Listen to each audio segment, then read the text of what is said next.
E aí, pessoal? Entrando, esperando o Marcílio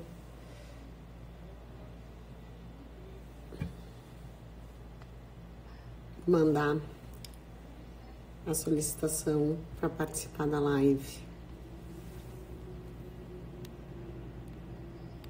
Vou aumentar o volume aqui.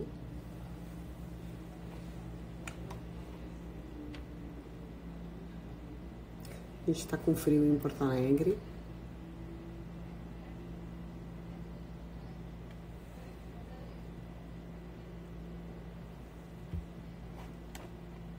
Esperando, Marcílio. Sim. Te respondendo, Marcílio, agora no WhatsApp.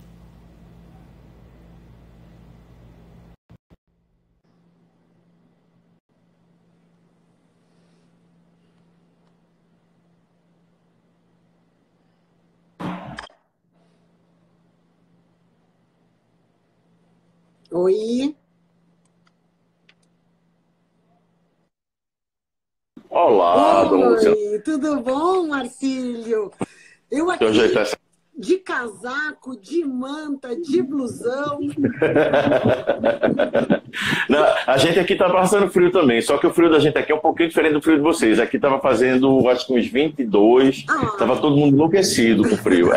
Mas minha filha, eu moro em Recife, o que é que eu posso fazer? Aqui pra gente frio é isso. Sabe que tem uma piada que diz, né, que quando começa assim no Nordeste, quando começa a 20 graus, metade da população já morreu, a gente os gaúchos... Não, já... Inclusive tem um curta chamado, como é o nome? Recife Frio. Depois podem procurar no YouTube, que é um cara fez uma simulação como se aqui tivesse, sei lá, um clima como o daí, né? E aí mostrando como é que a cultura daqui ia mudar com um clima frio. Cara, é muito legal, é muito legal. Vou procurar, sim. Marcílio, mas que bom que tu tá de volta aqui com a gente na Lotec, né? A gente tem que falar para os nossos seguidores que tu já estivesse presente 2 vezes em Porto Alegre, né? Sim. Com o teu curso de implementação de LGPD. Então, um curso extremamente qualificado, voltado para a prática, não apenas para a teoria, para a doutrina da legislação, mas como se implementa na prática. E o Marcílio traz isso através de uma expertise, porque além de ele ser formado em Direito, né, ele foi gerente de projetos muitos anos da IBM. Então, ele conhece os meandros, né, Marcílio? Trabalha com isso bastante. Eu até quero falar para o pessoal que está nos assistindo, a gente sempre deixa salvas lives, Marcílio, e depois nós mandamos para o nosso canal lá do YouTube, tá? Certo. Eu salvo aqui no IGTV e depois vai para o nosso canal do YouTube. Mas eu me lembro que eu fui a tua aluna na primeira turma aqui, cada aula eu saía impressionada, pensando que eu ia acabar, que eu não tinha noção do tamanho, do tamanho, do impacto dessa legislação, né? A gente está com toda essa discussão agora, se vai entrar agora em agosto, se não está suspenso, não está suspenso. É uma novela, vamos lá. Assim, com relação a isso, deixa eu só ver uma coisa aqui. Com relação a isso, eu diria o seguinte: que tem uma brincadeira aqui nós das pessoas assim, quem souber morre, né? Porque a gente vai desde um cenário onde a gente pode ter um vacácio leve retroativo, essa lei entrar em agosto desse ano, né? Como a gente pode ter ela entrando lá no ano que vem e tal. Assim, Lu, não tem como dizer agora como é que vai ser, certo? A única coisa que a gente tem que ter em mente, isso é certo, é que seja lá qual for a data, mesmo que seja que venha vingar, por exemplo, perdão do termo, uma excrescência legislativa, que seria colocar num primeiro momento a lei em vigor e depois as sanções, que é uma grande bobagem, que, assim, isso para mim só denota o total desconhecimento por parte tanto do legislador quanto do setor público e privado das implicações dessa lei. Porque, assim, não adianta você dizer que a lei entrou em janeiro e as sanções em agosto, porque o direito, ele nasce quando a lei entra em vigor. Então, você, titular de dados, você já vai poder pleitear mesmo sem NPD, no PROCON, você já vai poder ajuizar uma ação, entendeu? Então, assim, no momento zero, a lei já está valendo. Aí as pessoas ficam olhando somente para as sanções. E eu sempre digo, a multa é um detalhe, pessoal, tá? Então, assim, vamos torcer para, seja lá quando ela vem entrar, que ela entre como um todo. Não tem essa coisa de dividir, porque essa coisa de dividir induz ao erro, entendeu? As pessoas vão ter a falsa sensação que entrando em janeiro em vigor, eu teria até agosto para se adequar. Não. A toda adequação ela tem que contar no momento que a lei efetivamente entregou, seja qual for a data primeira. Sim, né? sim. Mas, Marcinho, então é o seguinte, né? Hoje a nossa proposta é a implementação da LGPD na prática. Né? O curso ele tem todo esse diferencial, até vou dizer para o pessoal aqui, que o curso que ele oferecia presencial agora está numa modalidade online, né, Marcelo? Já tem turmas online funcionando.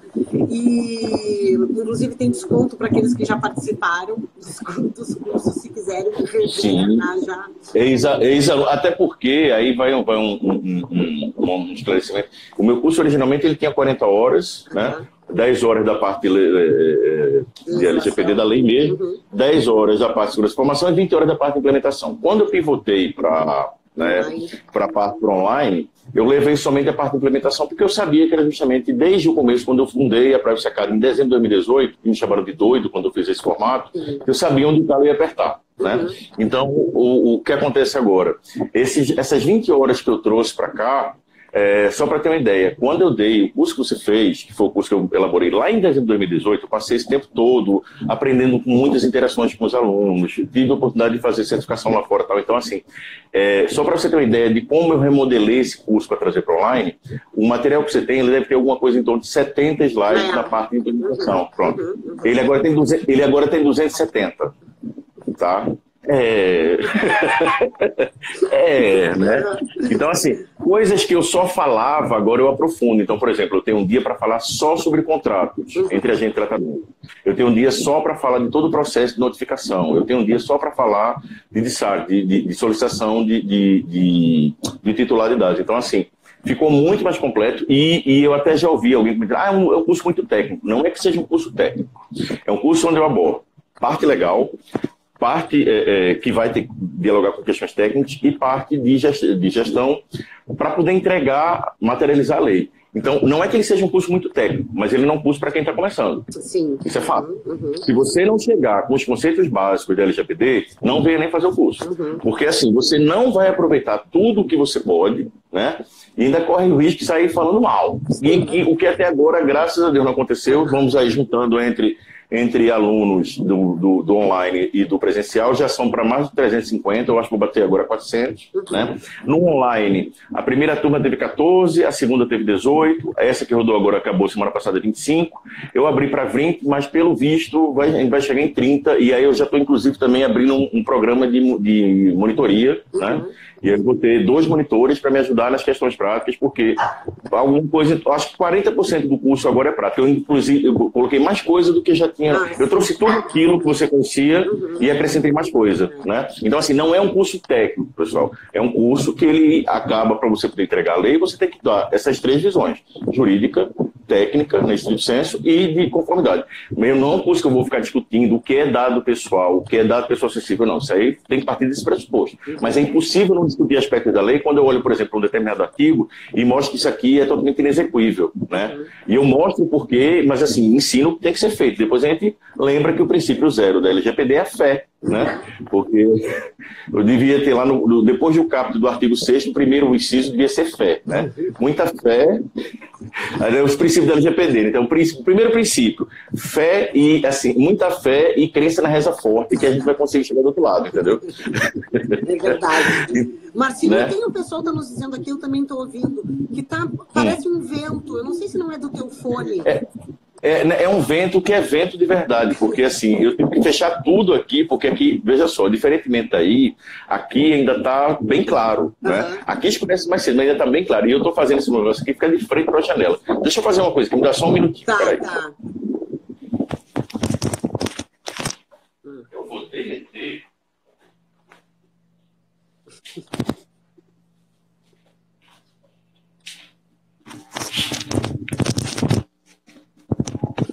O que vai acontecer agora é que eu vou derreter. Mas Né? Mas a gente não vai perceber. É só não olhar para minha cara, é só prestar atenção no que eu tenho para dizer e tá tudo certo. Olha aqui, ó, a Karine já está dizendo, ansiosa pelo curso, parece que vai ser o primeiro que vai me entregar o que busco e não encontro nos cursos. A Gabi também, a Gabi Totti já entrou aqui dizendo, a grande Marcílio.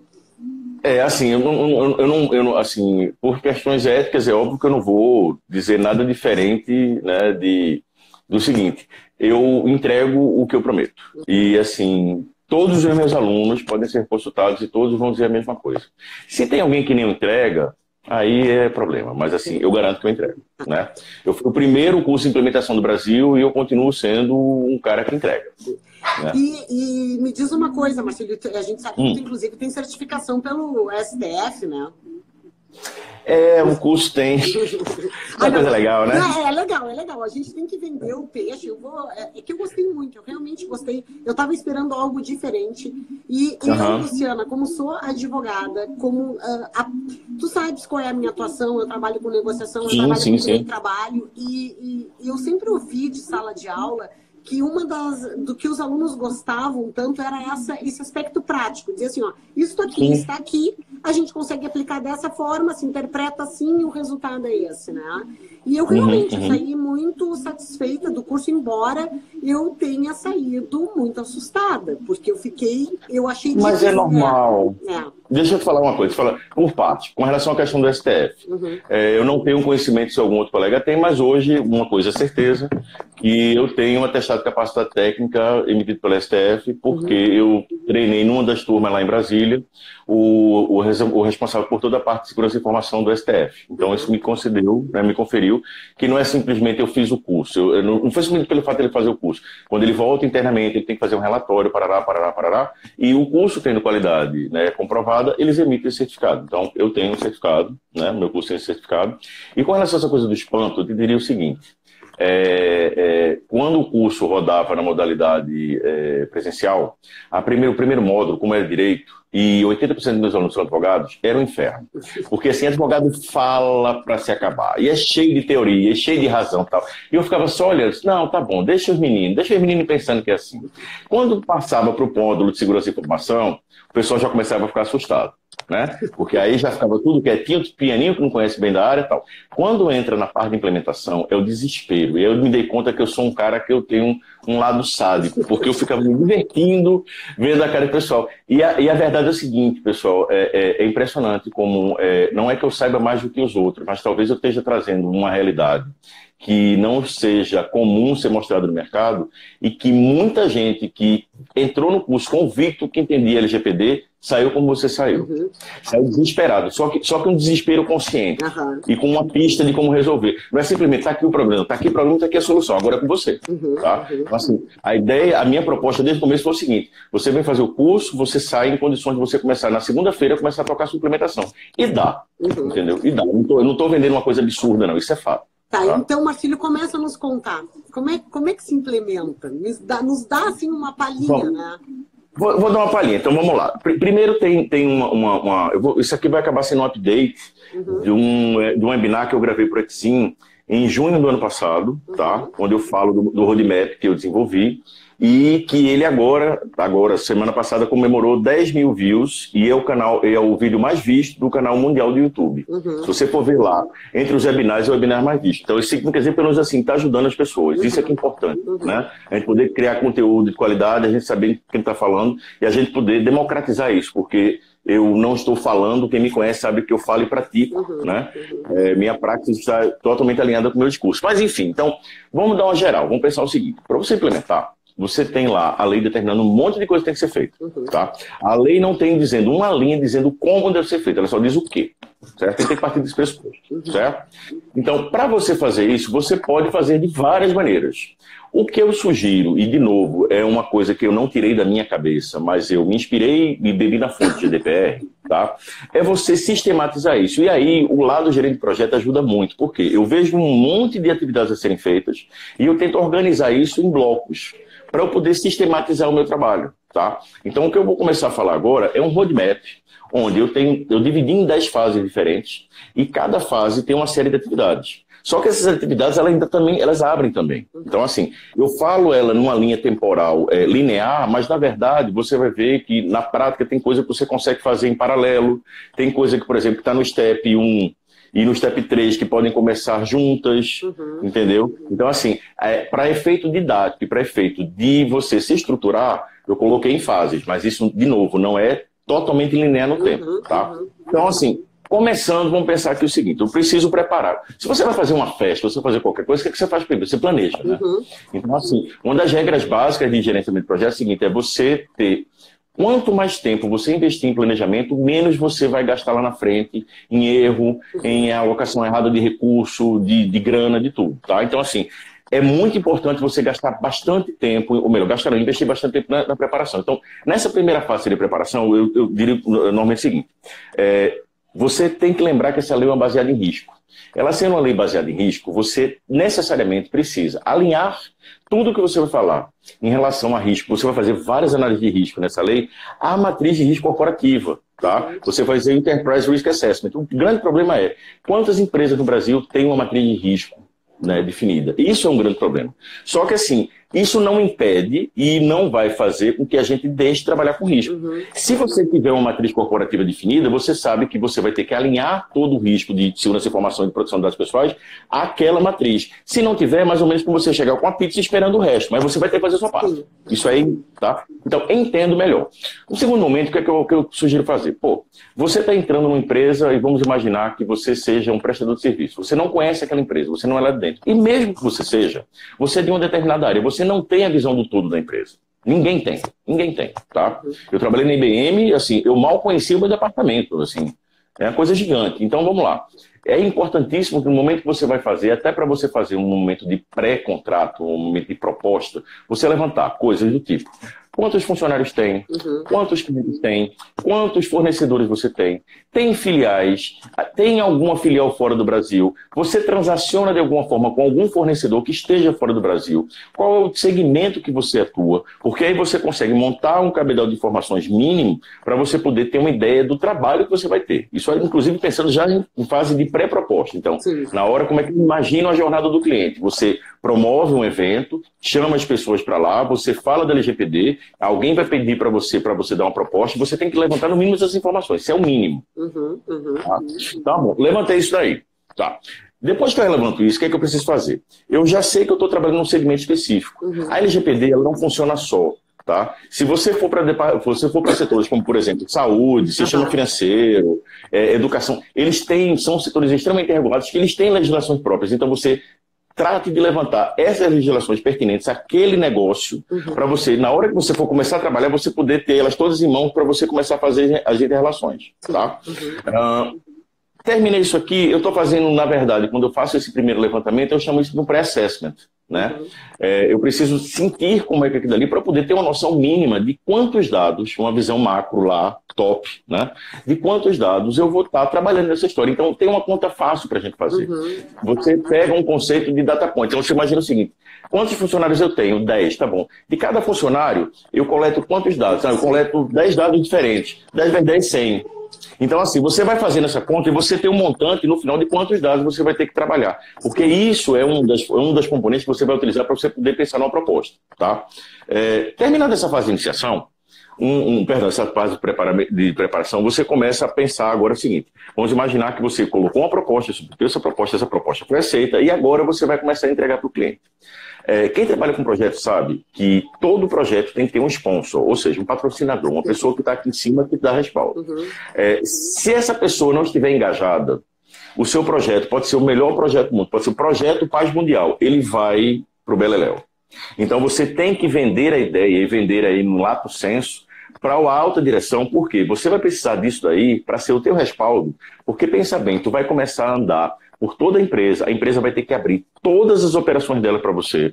E como é que você vai conseguir fazer isso se você não estiver legitimado com a delegação do dono da empresa? É impossível você conseguir fazer isso. Tá? Então, primeiro você precisa mostrar para ele, fazer uma apresentação executiva, para ele entender o que precisa ser feito. tá? Isso passado, um ponto que é importantíssimo seria o seguinte: você definir quem vai ser o DPO barra encarregado, tá? Não quero entrar nessa seara do DPO barra encarregado, porque eu estou escrevendo um artigo com relação a isso, né? Para sair por esses dias. Eu estou com 4, esse está na fila, né? Então, por que é importante a gente definir o DPO logo de saída, né? Comecei a derreter. Por que a gente tem que definir o DPO logo de saída? Porque essa pessoa, imagina assim, você Lu, teu escritório é contratado por uma empresa daí do Sul para implementar LGPD. Você começa a implementar. Quando você terminar, você vai dar assim, ó, tchau e bênção. Tá? Então, é importante que você tenha essa pessoa que vai ser o DPO desde o começo acompanhando tudo, porque quando você sair, aquilo tudo que você fez, quem vai fazer é ele. Então, é importantíssimo que ele esteja desde o momento zero. É difícil ter isso? É. Mas aí a gente já emenda com outro ponto. Não é possível você implementar essa lei sem você ter um comitê interno de implementação. Tá? E aí eu sugiro que você tenha pelo menos uma pessoa do TI, uma pessoa do jurídico, uma pessoa do RH, uma pessoa de compliance e uma pessoa, sei lá, de marketing, de compras, enfim. Mas assim, pelo menos, vamos imaginar, você tem 10 diretorias, tá? Você não vai precisar botar 10 pessoas, porque você não consegue reunir 10 pessoas. Se reunir 5 já é difícil, tá? Experimenta agora, pensar como é que vai ser. Tu em casa, que somente tu, Felipe, teu filho, né? Qual vai ser a primeira programação de vocês junto quando acabar o COVID, a crise do Covid? Para definir 3 pessoas já é difícil. Imagina entre 10, 20. Eu já vi comitês com 20 pessoas. Não funciona. Não funciona. Então você tem que pegar as áreas-chaves e aí você cria uma estrutura onde é o seguinte: você tem um comitê aqui em cima, que ele vai ter uma posição de gestão executiva, e para cada outra diretoria, para todas as diretorias, inclusive aquelas que não estão contempladas no comitê, você cria uma função de um ponto focal, ou seja, uma pessoa que ela vai ser a facilitadora para aquelas que estão já dentro do comitê, ele vai ser um facilitador, e para quem não entrou no comitê, além dele ser facilitador, ele vai ser o canal de comunicação entre aquela área que não está dentro do comitê e o comitê em si, certo? Comecei a fazer isso. Bem, beleza, o que é que eu faço agora? Eu já montei isso aí. O que é que eu preciso? Bem, eu preciso saber o seguinte: para eu saber aonde eu vou chegar, eu já sei onde eu quero chegar. Onde é que eu quero chegar? Eu quero chegar assim, nos vales onde correm leite e mel da conformidade. Para chegar nesse lugar, eu sei que aqui dali eu tenho um monte de coisa. Como é que está a minha situação atual? Então, o que é que eu faço? Eu faço uma coisa que lá fora os caras chamam de gap assessment. Ou seja, eu vejo a distância entre o que eu estou para onde eu quero ir. Que nada mais é, pessoal, que um questionário, tá? Muito bem elaborado, onde você sai fazendo perguntas nesse primeiro momento, numa camada que não seria nem o do dono, nem lá embaixo, no detalhe. Você tem que pegar uma coisa aqui no meio, tá? Tipo camada de gerência, porque o cara tem um pouco mais de acuracidade nas informações que vai te passar. E você faz esse questionário, e quando você termina esse questionário, você pensa o seguinte: se eu tivesse sim para todas as perguntas, era 100%. Eu não vou ter, eu vou ter alguma coisa em torno de quê? 10...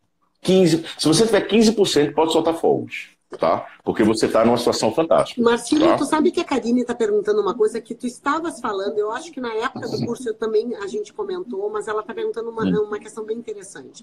Está dizendo assim, ó, o curso nos dará a possibilidade de adaptação para pequenas e médias empresas. Em geral, o pessoal só fala de grandes corporações. Porque quando tu fala dessa questão de criar um comitê para implementar, como é que tu faz? Tá. Vamos lá. Quem trabalha com projeto vai entender o que eu quero dizer agora.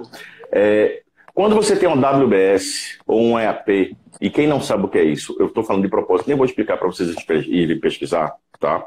Você sabe o seguinte: você com a WBS bem feita, você conquista o mundo, tá? O que é que eu quero dizer com isso? O que você tem que fazer, o trabalho que tem que ser feito é o mesmo, e por favor entenda o que eu quero dizer agora, que você vai ter numa padaria e que você vai ter numa instituição bancária. O trabalho em si é o mesmo. As etapas que você vai ter que percorrer são as mesmas. O que é que vai mudar? O volume de informações, a complexidade de sistemas envolvidos, mas você não escapa de nada disso que eu estou falando. Então, um framework, ele para ser bom, ele tem que ser escalável e replicável. O que eu passo, e que não é nenhuma coisa do outro mundo, que eu me baseio nas boas práticas lá de fora e montei o meu a partir disso e testei, ele serve para qualquer tipo de empresa, mas por um motivo muito simples, porque ele é conceitual, ele dá tudo que tem que ser feito, ele é conceitual e tem muitas ferramentas. Agora, se você vai fazer uma microempresa, você consegue, por exemplo, fazer com uma planilha que eu dou de data mapping, né? que tem lá um monte de coluna, e você resolve no Excel. Se você vai fazer uma empresa grande, você vai ter que ter uma ferramenta. Se você trabalha numa empresa grande, você consegue fazer um comitê de implementação de compliance. Se você trabalha numa empresa pequena, você vai ter que virar para o cara lá, que tem 2 pessoas lá dentro, e dizer assim, olha, você vai pegar chapéu tal e tal, e você vai pegar chapéu tal e tal. Porque o problema é o seguinte, eu estou chegando aqui onde eu vou ter que montar um monte de política, um monte de coisa, que não sou eu quem decido. É você quem decide. Eu levo para você uma proposta, você vai dizer a partir das características do seu negócio. Então, assim, pessoal, não tem segredo. Eu acho que talvez isso que ela falou, isso acontece que o pessoal está colocando uma visão e coloca só essa visão e não dá esse outro lado. Diz o seguinte, pessoal, tudo que está sendo feito aqui tem que ser feito, não importa o tamanho da empresa. Sim. Então você adapta com o que você tem. Não é que você vai fazer menos, você vai fazer com menos pessoas, porque você tem menos recursos, entendeu? Então, assim, ele é replicável, ele é escalável. Agora, lógico, o que você monta... Aí vamos supor que você faz a primeira vez para um hospital, tá? O que você montar tudo para o hospital, o esqueleto ele vai servir para qualquer outro lugar. Mas se você quiser fazer exatamente a mesma coisa num outro hospital, você sabe que você vai ter dificuldade de replicar exatamente, porque são processos diferentes. Sim. Mas a metodologia, ou seja, é uma metodologia prática aplicada. Então, como qualquer metodologia, você pode aplicar em qualquer lugar, entendeu? Então, talvez o pessoal esteja ou passando uma coisa muito engessada, ou não dê essa visão de que você não está fazendo uma coisa que é somente para empresa grande, isso é para qualquer um. Agora, aí vem um detalhe, tá? E aí eu fazer uma pausa aqui, eu estou vendo já que essa live vai estourar 1 hora, mas enfim, a gente volta, tá? A gente volta. Eu não sei você, mas eu posso, então vamos lá. Eu só tenho um compromisso às 7 da noite, então vamos lá. Pessoal, vai aí uma dica, né? Que assim, não é uma coisa muito legal de ouvir, mas é a verdade. Certa vez eu tive uma aluna, tá? Num das 11 capitais que eu rodei, aí, das 24 turmas presenciais, que ela queria montar, ela estava estudando para poder investir no mercado de salão de beleza, certo? E salão de beleza é uma cidade onde assim, se usa muito, e é muito caro. Tá? É muito caro nesse lugar. Eu disse assim, pô, é um bom nicho, né? Só que só tem um problema. Esse trabalho ele é feito por hora. A gente gasta, como são as mesmas coisas que você tem que fazer para entregar, a quantidade de horas vai variar de acordo com o tamanho da empresa. Mas você não consegue fazer em uma quantidade muito pequena de horas. Você tem um limite mínimo, tá? E aí começa o problema. Porque para você fazer em menos horas, ou você vai deixar de fazer, né? Ou você vai fazer mal feito. Para fazer, tem que fazer. Tá? Se você vai fazer um negócio que você faz em 200 horas e cobra 100, você vai ter que fazer em 20 e cobrar os 100, será que aquela empresa que é pequenininha vai ter dinheiro para pagar? Então, assim, a triste realidade da LGPD, e isso não se aplica somente para a LGPD, para o GDPR também, e quem não concordar ou discordar ou duvidar do dado, por favor, vá atrás. A economia europeia, tirando o setor de finanças, ela é baseada 99%, é esse número mesmo, 99% dela é baseada, a economia europeia, em micro, pequenas e médias empresas, ou seja, até 250 funcionários. No Brasil, eu estava vendo ontem aqui uma fala do cara do Sebrae, por conta da preocupação de quebradeira geral e tal. Aqui no Brasil é o seguinte, 99,1% da economia está em cima de micro e pequenas empresas. 50% dos empregos com carteira assinada estão aí. Esse pessoal, não é que ele não tenha dinheiro somente para pagar uma consultoria. Porque se você vai prestar esse serviço, você descobre que esse serviço, primeiro, quando você faz curso, você entende porque é tão caro. Porque ele dá muito trabalho, ele demanda uma série de expertises que você não domina, que o advogado não domina naturalmente. Tá? Por isso que se você é advogado e quer atuar nessa área, pega um cara de TI para trabalhar com você. O cara de TI serve a mesma coisa, tá? Então, assim, se você vai chegar com uma proposta para o cara de, olha, o trabalho aqui não tem para onde correr, eu vou ter que fazer isso aqui tudinho. Para fazer isso aqui tudinho, são tantas horas. E minha hora é tanto. O cara, normalmente, ele não vai ter dinheiro para isso. Então, quais são as saídas que são feitas normalmente no mercado? Vamos supor, uma startup. Você mapeia os processos, você identifica que tem lá 60 processos. O que é que você faz com o cara? Você acorda com ele e faz um processo só. E aí ele tenta replicar internamente, tá? Ou já viu o pessoal lá fora fazer pool, entendeu? Juntar determinadas empresas que estão no mesmo segmento, você faz um e elas fazem uma coisa entre si. Mas a verdade é a seguinte, se você quer prestar serviço, se você acha que você vai ganhar dinheiro vendendo somente para micro e pequena empresa, eu tenho uma péssima notícia, você não vai. Tá? Porque é um serviço muito caro, e você vai descobrir porque é muito caro, porque ele é muito trabalhoso, e teu cliente final não vai ter condições de assumir ele todo, o custo dele todo. Tu sabe que a Val está colocando aqui uma questão assim, ó. Existe uma ideia de que para empresas pequenas as práticas de gerenciamento de projetos seriam demasiadas. O que tu acha disso? Vamos lá. Deixa eu dizer o seguinte, vamos supor. O que é que a gente tem que fazer? A gente tem que construir uma casa, certo? Eu tenho duas formas de construir uma casa. Eu posso contratar uma empresa de engenharia com um arquiteto e um empreiteiro. E eu posso contratar Zé da esquina, que sabe fazer uma casa muito bem, e ele vai lá e faz, certo? Então, de fato, para eu conseguir o resultado casa, não importa qual o caminho que eu vou seguir, eu posso seguir qualquer um dos dois. Mas o ponto todo é o seguinte, esquece o fato de estar utilizando o gerenciamento de projeto. Pensa que você tem que construir a casa. A casa, o entregável final, ele dá trabalho do mesmo jeito. Aplicar a metodologia de gerenciamento de projeto não torna ele mais pesado. Na verdade, o que vai tornar ele é mais efetivo e mais lucrativo para quem está fazendo. Porque você controla melhor custos. Você tem tempo e você tem recursos. Tá? Então, assim, tudo que você puder fazer para poder otimizar isso, melhor. Tá? Inclusive no curso, e eu acho que Lu vai lembrar, eu digo sempre, olha, a metodologia que eu utilizo é gerenciamento de projeto, você vai ver lá fora que se faz isso também, tá? Você não precisa utilizar o PMBOK para fazer isso, quem entendedores entenderão. E eu dou, inclusive, uma alternativa para vocês, de um PMBOK, aspas, resumido, que foi desenhado justamente para situações como essas.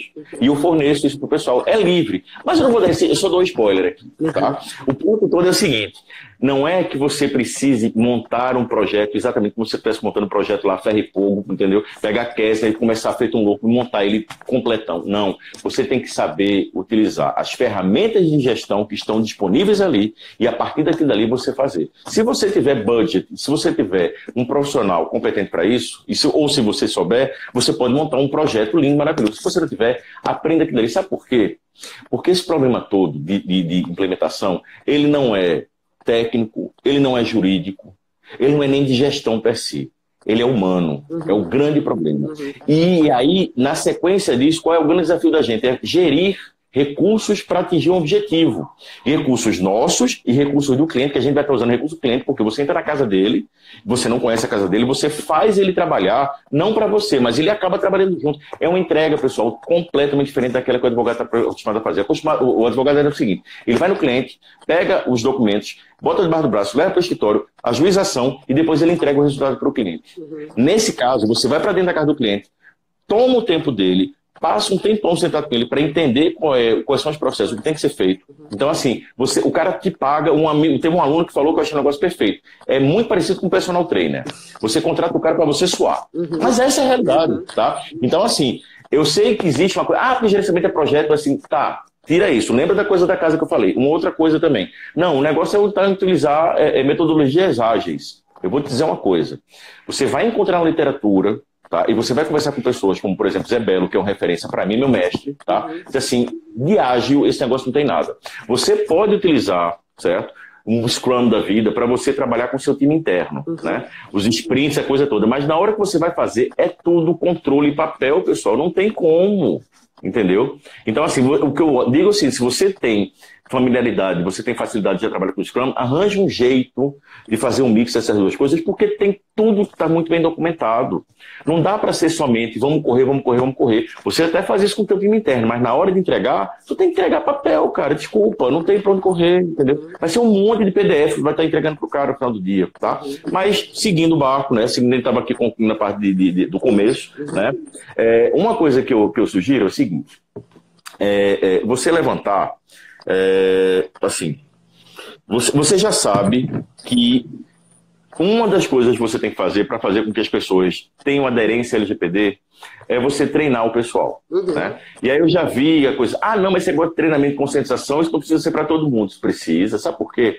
Porque a lei, ela fala, no artigo, acho que 46, não lembro exatamente, mas 40 alguma coisa, que você deve seguir as boas práticas e que você deve olhar isso aí. Boas práticas, pessoal, significa dizer, você escolher uma norma para você seguir. Pode ser isso, 27.001/27701, pode ser a UNIS lá, 803 ponto alguma coisa, não interessa, você tem que escolher um padrão, ok? Se você for para esse 27.001/27701, que é a mais utilizada mundialmente, você vai ver que no anexo 7, você vai dar uma olhada lá, ele tem uma parte que ele é somente voltado para a life cycle de funcionário, ou seja, tudo que você tem que se preocupar em termos de segurança da informação, desde o momento que você faz o processo de seleção até o desligamento do cara. Tá? E ali você vai ver que uma das coisas que você tem que fazer, que é considerado boa prática, é treinamento de todo mundo. E não somente de quem entra e como quem está lá dentro, mas que você faça no momento uma revisão. Então, assim, sim, tem que treinar. Porque se você não treinar todo mundo, você não pode dizer que você está seguindo aquele framework. E se você não está satisfeito com essa justificativa, pesquise lá, tem um site que eu acho que Enforcement Tracker, que tem um santo abençoado por Deus que está pegando todas as multas que estão saindo do GDPR e está classificando lá por país e por artigo. Procurem lá e vejam que já teve nego que levou multa porque a equipe, o time não estava treinado, a empresa não estava treinada. Tá? Não, e aí então, tem assim, que treinar, inclusive, os terceirizados, né, Marcílio? Também. Eu lembro que nós tivemos alunos na segunda turma que trabalhavam com uma gama gigantesca de terceirizados e era uma preocupação o treinamento dos terceirizados. Né? Exato. Veja só, o terceirizado, como eles, via de regra, vai ser um controlador conjunto ou um operador, ele também tem essa obrigação. Sim. Mas pensa assim, pensa num aeroporto. Quantas pessoas trabalham no aeroporto? Bem, vamos lá, 30 mil pessoas no aeroporto de Guarulhos. Mas quantos funcionários são do aeroporto? Deve ter uns 5 mil só. O resto tudo é terceiro. Então, assim, se você despreza os terceiros, você diz assim, isso não é problema meu, é do outro, desculpa, amiguinho. A informação que está circulando ali, o dado que está circulando ali, está na mão desses caras. Quem vai tomar na cabeça no final do dia é você. Você tem que obrigar, você tem que chegar para o cara e dizer, olha, eu comecei meu processo de implementação aqui, quando é que você termina o seu? O cara nem comecei o seu, comece. Porque daqui mais para frente eu não vou poder fazer negócio com você, porque a minha conformidade ela só termina efetivamente quando todos os meus parceiros com os quais eu tenho um transacionamento de dados também estão em conformidade. Isso é uma das belezas da LGPD, né, do GDPR. É o efeito cascata. Você começa com um, daqui a pouco multiplica por todos. Por quê? Se eu sou um prestador de serviços clássico, um operador clássico, como por exemplo um birô de serviços, hoje eu vou dizer não para um cliente que pergunta se eu estou em conformidade. Se eu começar a dizer não para todos eles, daqui a pouco eu perco o cliente. E eu não conheço nenhum negócio que não tenha cliente. Então, assim, a lógica deveria ser inversa. Quem é prestador de serviço deveria estar mais preocupado do que qualquer um em correr com isso. E isso daí, esse vai um recadinho específico para meus coleguinhas do direito, que eu sou advogado também. Né? Pessoal, tem muito escritório aí oferecendo conformidade. A pergunta que eu faria, se você chegasse para mim me oferecendo, eu ia perguntar, tá bom, você já está? Não sei, né? Não sei se tá. Então, assim, é uma outra coisa que eu digo, pessoal, se eu termino o curso, cara, por onde é que eu vou começar? Assim, muito simples, faça um case. Pô, mas vou fazer como? Se você tem escritório, faça dentro de casa. Bote a sua empresa em conformidade. Na hora que você coloca a sua, ou se você trabalha no departamento, tente fazer minimamente um departamento aqui onde você trabalha em conformidade para você daí replicar, né? Porque chega a ser até incoerente, né? Você tem um negócio que você está pregando que você não faz, né? Assim, faço o que eu digo, mas não faço o que eu faço, né? Mas, enfim, isso aí o mercado lá na frente, ele é cruel, né? E ele separa joio do trigo, né? Não, agora então, o assim... Felipe, meu marido, entrou aqui. O Felipe entrou, né, Marcílio? E eu me lembro que quando eu chegava em casa do curso e falava LGPD, falava com o João. O João, meu filho, chegava um dia e disse assim, mãe, pelo amor de Deus, para com esse troço de LGBT. Tu tá me deixando louco.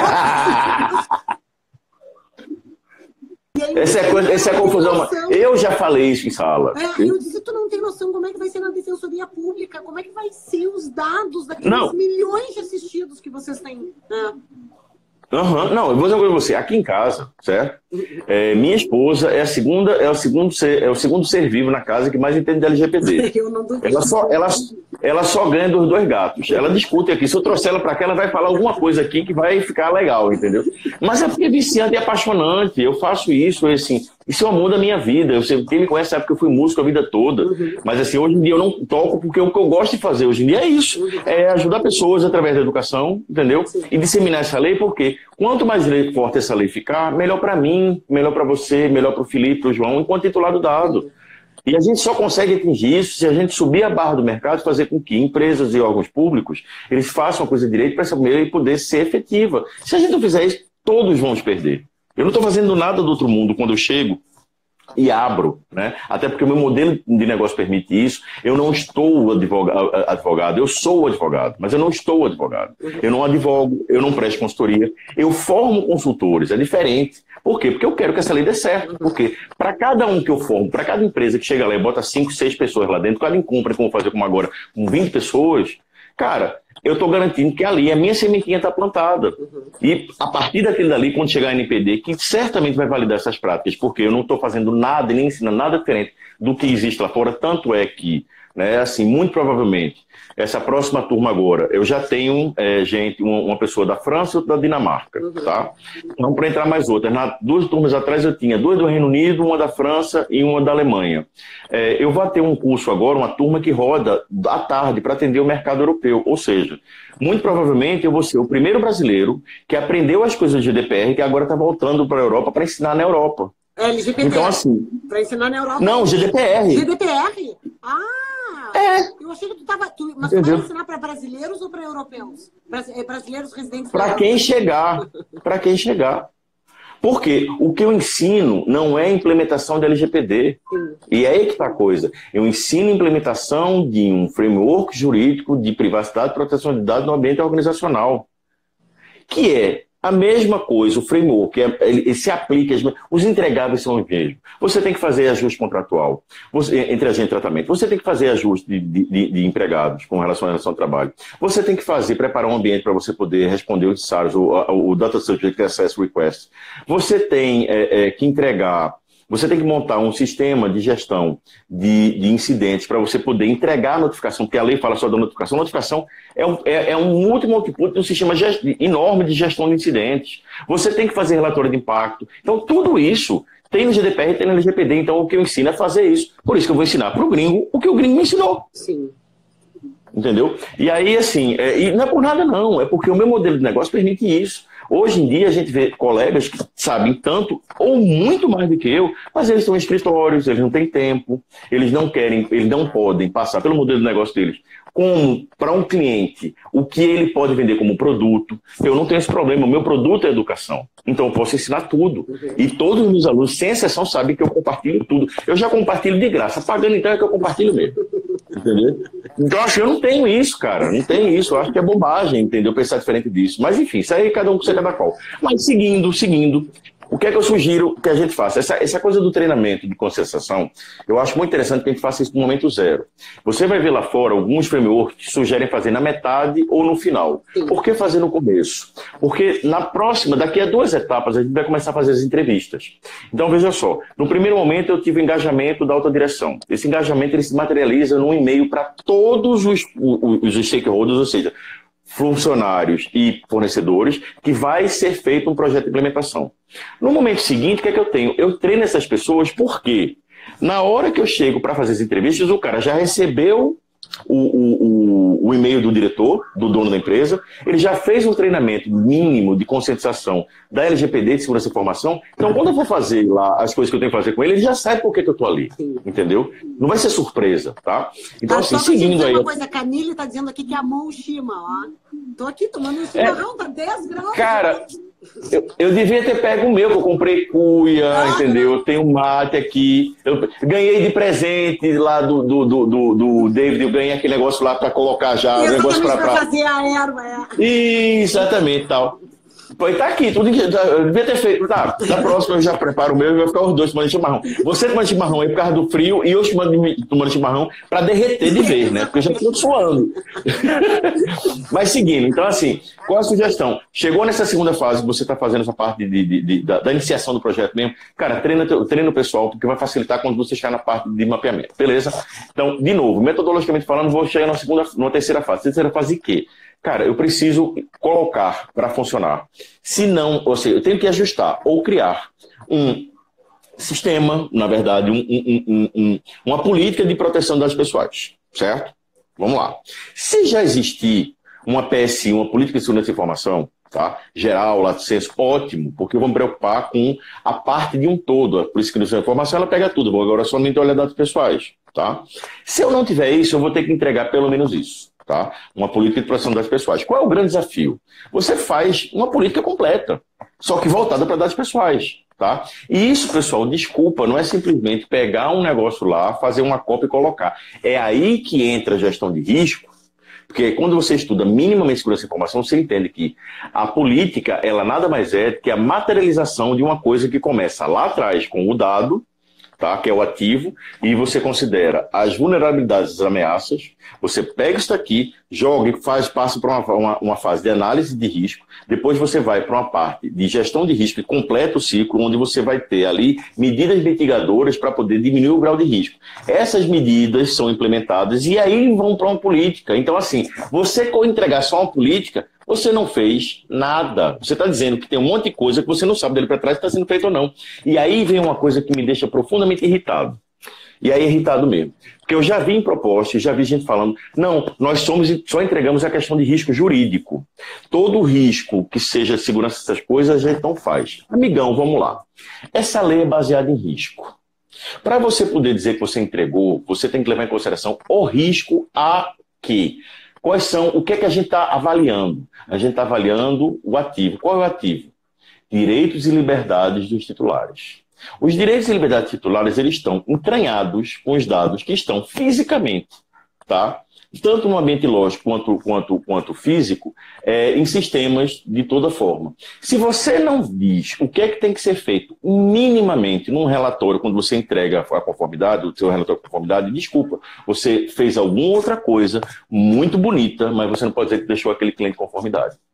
E é bom você repensar isso para ele não descobrir isso lá na frente sozinho, porque ele vai atrás de você. Eu iria, tá? Então, assim, essa coisa de dizer risco jurídico, não, eu não entro no risco da parte de TI. Vamos lá. Tem uma diferença muito grande entre você entregar as soluções de TI e como devem ser feitas, de você avaliar o risco e você dizer assim, olha, eu entendo que aqui tem que ter criptografia, porque isso aqui é o básico do básico de segurança da informação.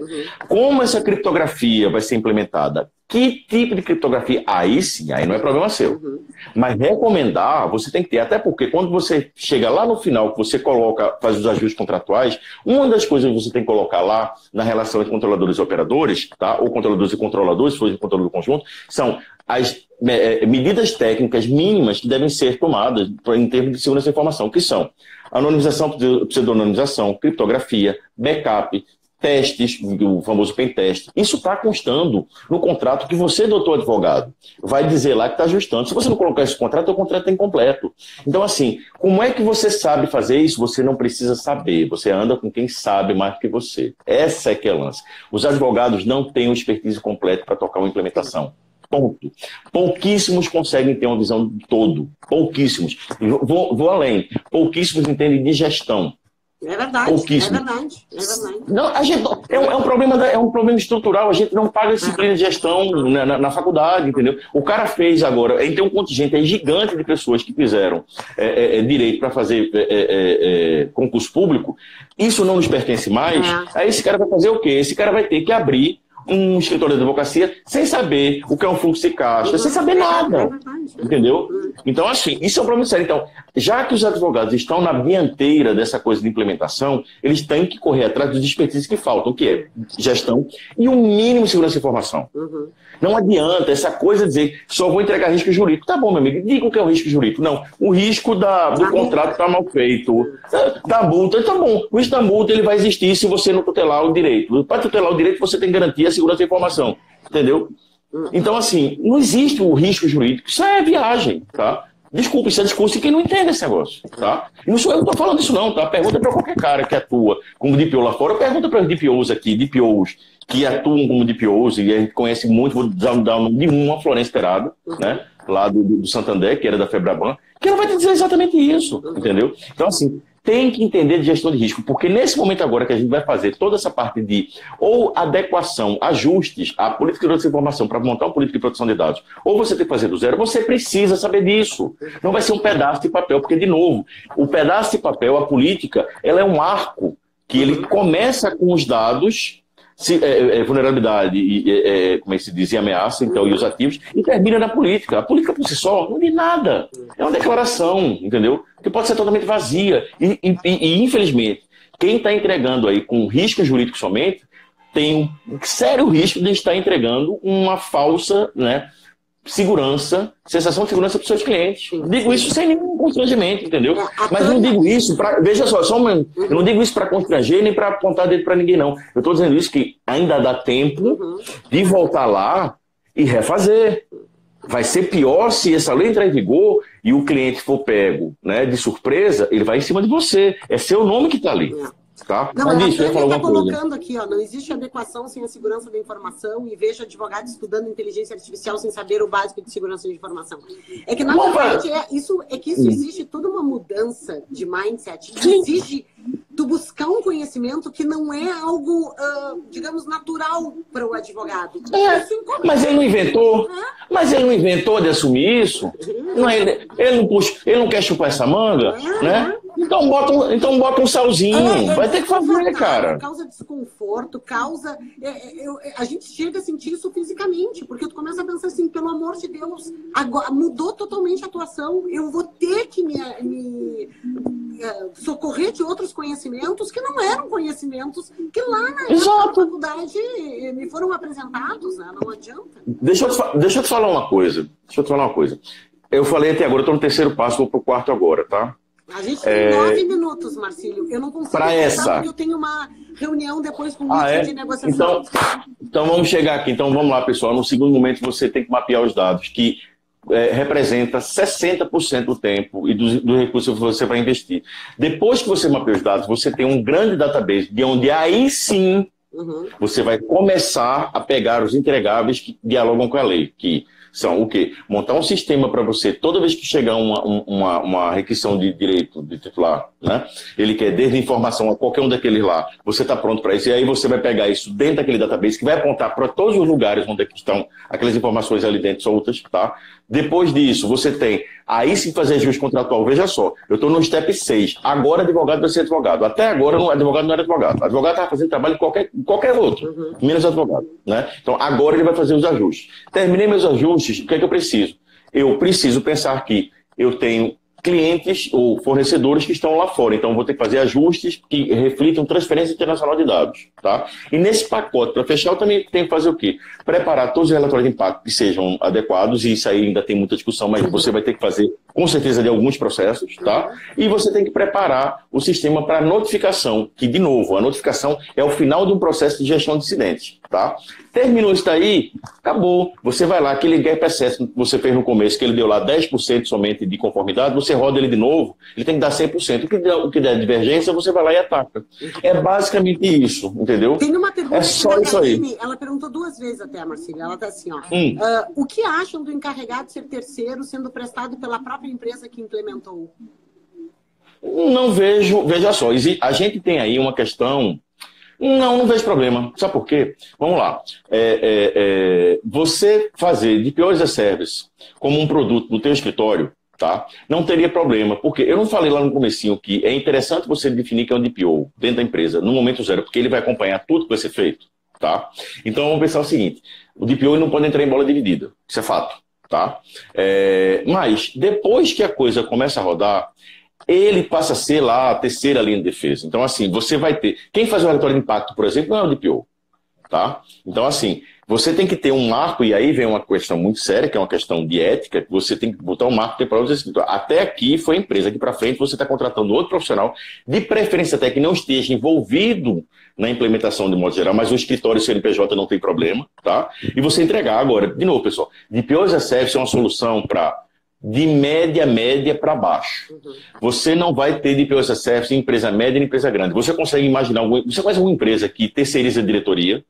Não, né? Então, é difícil. E aí a gente vai ter na discussão, não, mas o DPO é diferente do encarregado. Vou dizer o seguinte, pessoal, aguardem um artigo que eu estou para soltar por aí, e aí vocês tiram suas conclusões. Como já está terminando, vou aproveitar, né, o convite e dizer que as inscrições estão abertas para essa nova turma, né?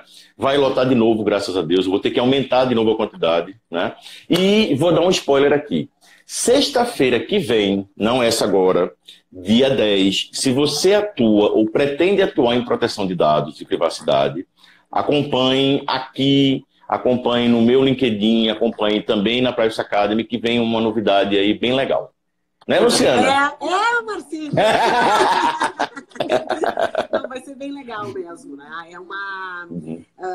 Marcílio, eu estou muito empolgada. Eu acho que o pessoal aqui do Sul, eu gostaria muito que eles te conhecessem mais, né? Porque eu acho teu curso sensacional nessa questão.